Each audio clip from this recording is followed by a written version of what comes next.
I'm sure the boy can learn, Chiron said. Please, I said, what is this place?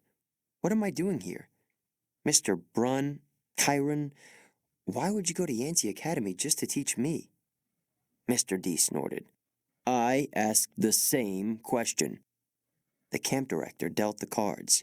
Grover flinched every time one landed in his pile.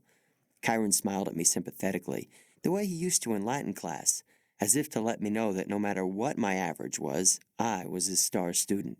He expected me to have the right answer. Percy, he said, did your mother tell you nothing? She said, I remembered her sad eyes, looking out over the sea. She told me she was afraid to send me here, even though my father had wanted her to. She said that once I was here, I probably couldn't leave. She wanted to keep me close to her. Typical, Mr. D said. That's how they usually get killed. Young man, are you bidding or not? What? I asked. He explained impatiently how you bid in Pinochle, and so I did. I'm afraid there's too much to tell, Chiron said. I'm afraid our usual orientation film won't be sufficient. Orientation film? I asked. No, Chiron decided. Well, Percy, you know your friend Grover is a satyr. You know, he pointed to the horn in the shoebox, that you have killed a minotaur. No small feat either, lad. What you may not know is that great powers are at work in your life. Gods, the forces you call the Greek gods, are very much alive. I stared at the others around the table. I waited for somebody to yell, not, but all I got was Mr. D yelling, oh, a royal marriage, trick, trick. He cackled as he tallied up his points. Mr. D, Grover asked timidly, if you're not going to eat it, could I have your Diet Coke can? Eh? Oh, all right. Grover bit a huge shard out of the empty aluminum can and chewed it mournfully. Wait, I told Chiron, you're telling me there's such a thing as God? Well now, Chiron said. God, capital G, God. That's a different matter altogether. We shan't deal with the metaphysical. Metaphysical? But you were just talking about...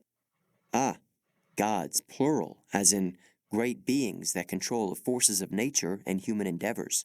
The immortal gods of Olympus. That's a smaller matter. Smaller? Yes, quite.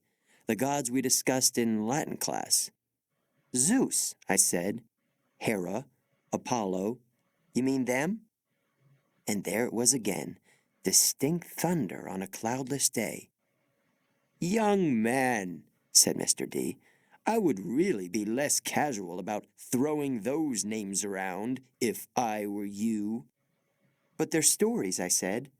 They're myths to explain lightning and the seasons and stuff. They're what people believed before there was science. Science, Mr. D scoffed. And tell me, Perseus Jackson.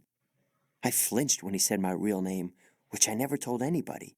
What will people think of your science 2,000 years from now? Mr. D continued. They will call it primitive mumbo-jumbo, that's what. Oh, I love mortals. They have absolutely no sense of perspective. They think they've come so far. And have they, Chiron? Look at this boy and tell me. I wasn't liking Mr. D much, but there was something about the way he called me mortal, as if he wasn't. It was enough to put a lump in my throat, to suggest why Grover was dutifully minding his cards, chewing his soda can, and keeping his mouth shut. Percy, Chiron said, you may choose to believe or not, but the fact is that immortal means immortal. Can you imagine that for a moment? Never dying, never fading, existing just as you are for all time? I was about to answer off the top of my head that it sounded like a pretty good deal, but the tone of Chiron's voice made me hesitate. You mean whether people believed in you or not? I said. Exactly, Chiron agreed. If you were a god, how would you like being called a myth, an old story to explain lightning? What if I told you Perseus Jackson, that someday people would call you a myth, just created to explain how little boys can get over losing their mothers. My heart pounded. He was trying to make me angry for some reason, but I wasn't going to let him. I said, I wouldn't like it, but I don't believe in gods. Oh, you better, Mr. D murmured, before one of them incinerates you. Grover said, Please, sir, he's just lost his mother. He's in shock. A lucky thing, too, Mr. D grumbled, playing a card. Bad enough I'm confined to this miserable job, working with boys who don't even believe. He waved his hand, and a goblet appeared on the table, as if the sunlight had bent momentarily and woven the air into glass. The goblet filled itself with red wine. My jaw dropped, but Chiron hardly looked up. Mr. D, he warned, your restrictions? Mr. D looked at the wine in feigned surprise. Dear me. He looked at the sky and yelled, Old habits, sorry. More thunder. Mr. D waved his hand again, and the wine glass changed into a fresh can of Diet Coke. He sighed unhappily, popped the top of the soda, and went back to his card game. Chiron winked at me. Mr. D offended his father a while back, took a fancy to a wood nymph who had been declared off limits. A wood nymph? I repeated, still staring at the Diet Coke can like it was from outer space. Yes, Mr. D confessed. Father loves to punish me.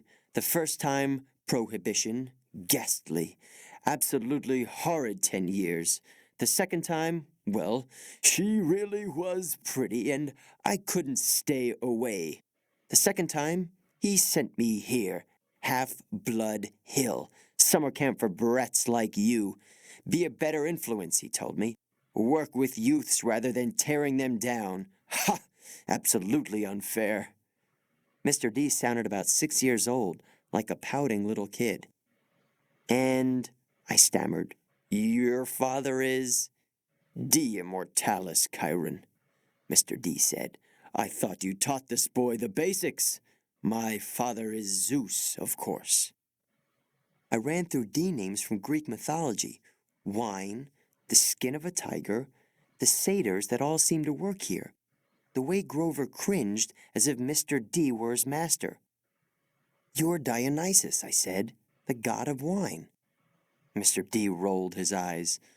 What do they say these days, Grover?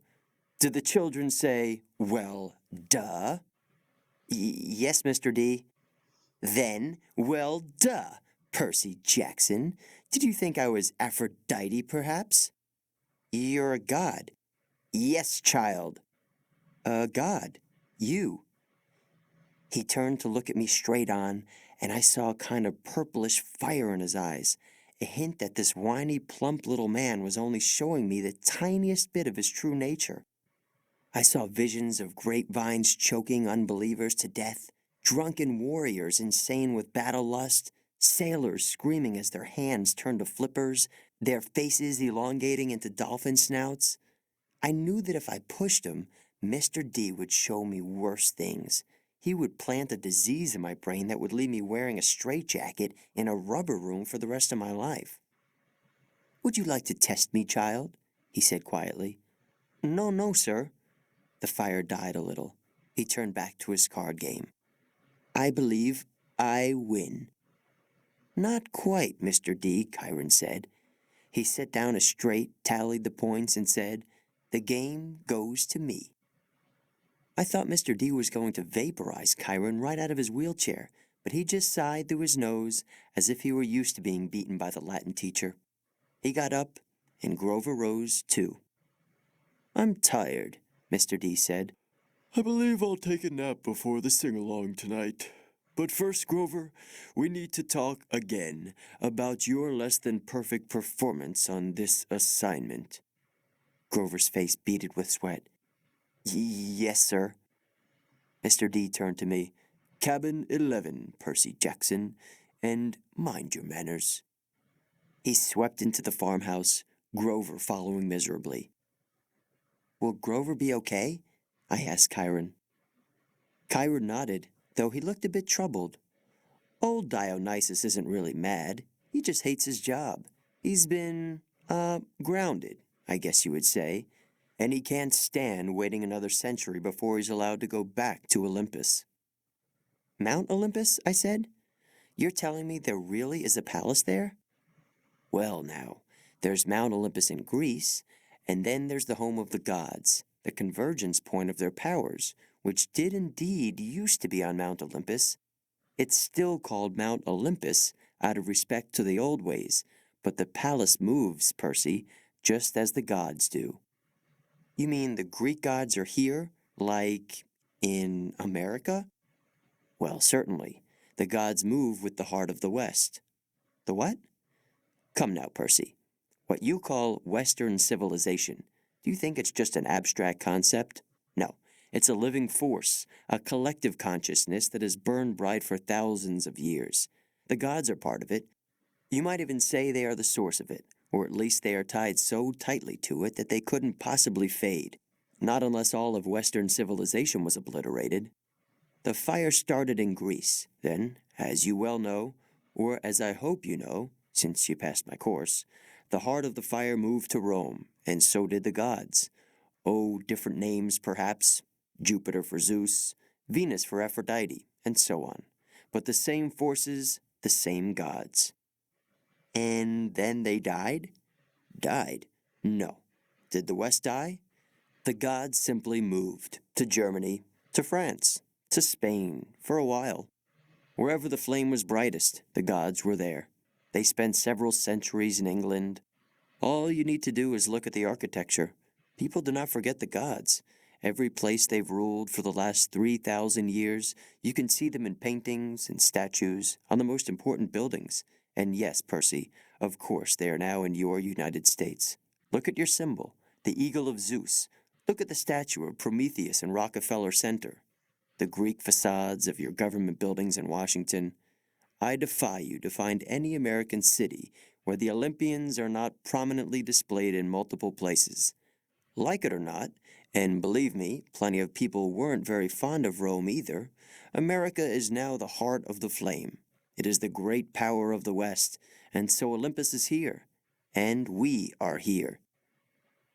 It was all too much, especially the fact that I seemed to be included in Chiron's we as if I were part of some club. Who are you, Chiron? Who am I? Chiron smiled. He shifted his weight as if he were going to get up out of his wheelchair, but I knew that was impossible. He was paralyzed from the waist down. Who are you? He mused. Well, that's the question we all want answered, isn't it? But for now, we should get you a bunk in cabin 11. There will be new friends to meet, and plenty of time for lessons tomorrow. Besides, there will be s'mores at the campfire tonight, and I simply adore chocolate. And then he did rise from his wheelchair, but there was something odd about the way he did it. His blanket fell away from his legs, but the legs didn't move. His waist kept getting longer, rising above his belt. At first, I thought he was wearing very long, white velvet underwear, but as he kept rising out of the chair, taller than any man, I realized that the velvet underwear wasn't underwear. It was the front of an animal, muscle and sinew under coarse white fur. And the wheelchair wasn't a chair. It was some kind of container, an enormous box on wheels, and it must have been magic because there's no way it could have held all of them. A leg came out, long and knobby-kneed, with a huge polished hoof. Then another front leg, then hindquarters, and then the box was empty. Nothing but a metal shell with a couple of fake human legs attached.